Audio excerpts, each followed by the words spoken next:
There are many distortions in the applicant's submission to the court, but as shall be demonstrated by counsel, there is one that overshadows them all.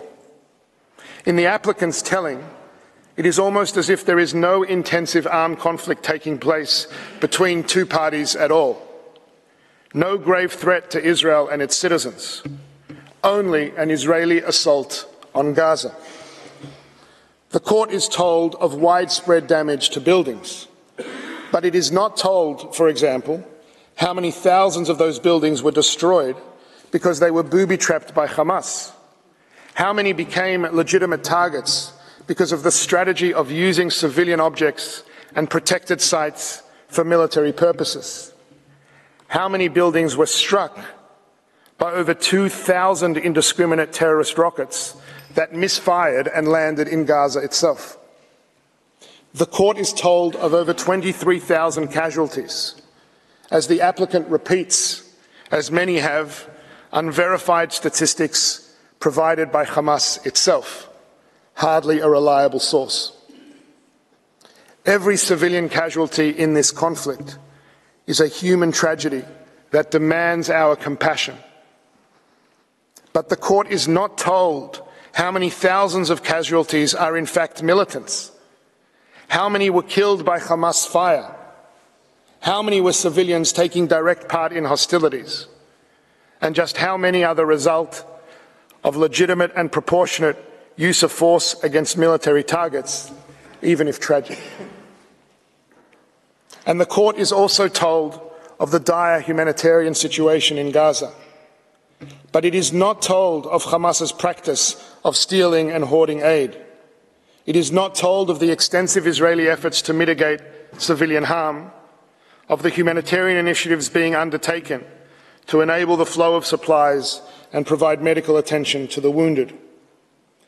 The applicant purports to describe the reality in Gaza, but it is as if Hamas and its total contempt for civilian life just do not exist as a direct cause of that reality. It is plainly inconceivable, under the terms set by this very court, that a state conducting itself in this way, in these circumstances, may be said to be engaged in genocide, not even prima facie.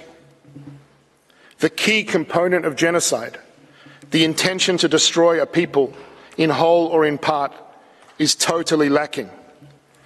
What Israel seeks by operating in Gaza is not to destroy a people, but to protect a people, its people, who are under attack on multiple fronts, and to do so in accordance with the law, even as it faces a heartless enemy determined to use that very commitment against it. The Genocide Convention was a solemn promise made to the Jewish people and to all peoples of never again.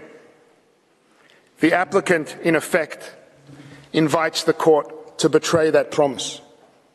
If the term genocide can be so diminished in the way that it advocates, if provisional measures can be triggered in the way that it suggests, the Convention becomes an aggressor's charter. It will reward, indeed encourage, the terrorists who hide behind civilians at the expense of the states seeking to defend against them. To maintain the integrity of the Genocide Convention, to maintain its promise and the court's own role as its guardian, it is respectfully submitted that the application and request should be dismissed for what they are, a libel designed to deny Israel the right to defend itself according to the law from the unprecedented terrorist onslaught it continues to face, and to free the 136 hostages Hamas still holds.